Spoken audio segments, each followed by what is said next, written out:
Melissa Recovers, where I do everything I have to recover the person who I was always meant to be. Today, I'm gonna start a series of videos with traditional holiday recipes. Some of them are gonna be slimmed down. Some of them are gonna focus on being able to use alternate cooking methods like sun oven, Instant Pot.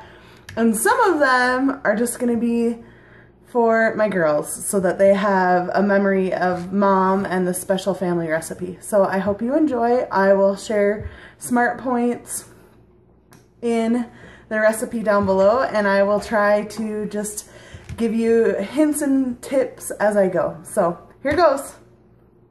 All right, everyone, for this recipe, it's super simple, and what I love about it is it ends up being 0 points. All you need is a 12-ounce bag of Ocean Spray cranberries, a small box of sugar-free raspberry gelatin. Sometimes during this time of year you can find cranberry gelatin, but I am a super fan of the raspberry taste with the cranberries. I think it kind of reminds me of the lingonberry jam that you get at IKEA with meatballs. And then a cup of just regular water and a spatula to be able to stir it when it's all said and done. So what I'm gonna do is I'm going to take these cranberries and I'm gonna give them a rinse and make sure there's no bad ones in there. And then I'll come back and we'll put this recipe together. All right, everybody, so, oops. All right, everybody, so, all right, everyone, so my cranberries have been rinsed and I checked them, and I'm gonna just put them straight into the pot. And then I'm gonna add my cup of water, and I'll just stir these around so they all get a little bit of water on them. The next thing that I'm gonna do is I'm going to cook the berries in the water in the Instant Pot on manual pressure for 7 minutes. When that is done, I'm gonna let it come down, natural pressure release, and then I'll take the lid off and I'll be adding this Jell-o mix.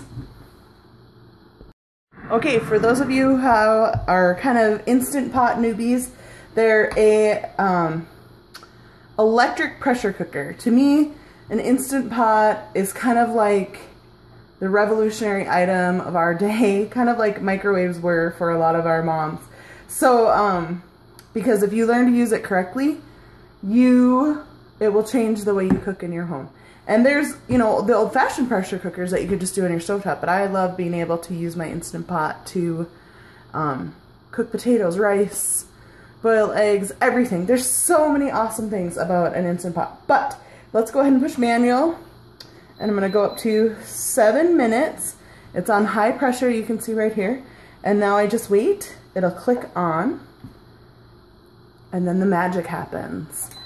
There it goes. So now what it's gonna do, I gotta make sure it's on sealing. There's a little knob up here on the top. Let me show you. See there?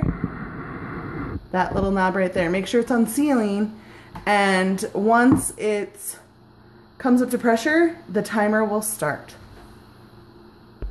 I'm back. The cranberries are done. I'm gonna let you get a little quick sneak peek in here of them. There's still some, you know, full going berries, but they're all ready to pop. They're completely cooked. It's awesome. And this liquid is still steaming, so it's perfect time to go ahead and add our small box of Jell-o.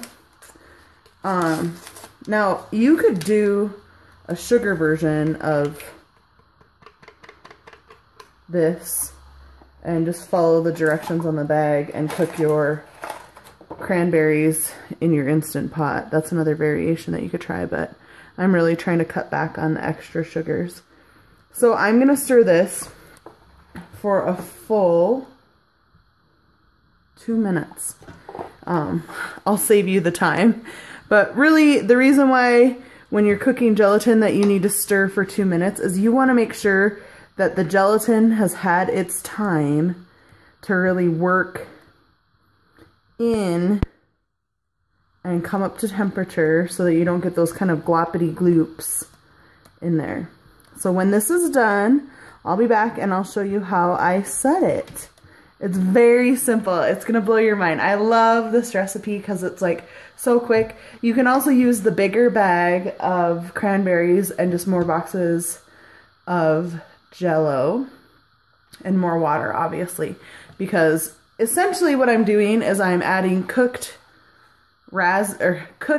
cranberries to Jell-o, but I'm kind of doing it all in one pot. So we'll be back in just a little bit.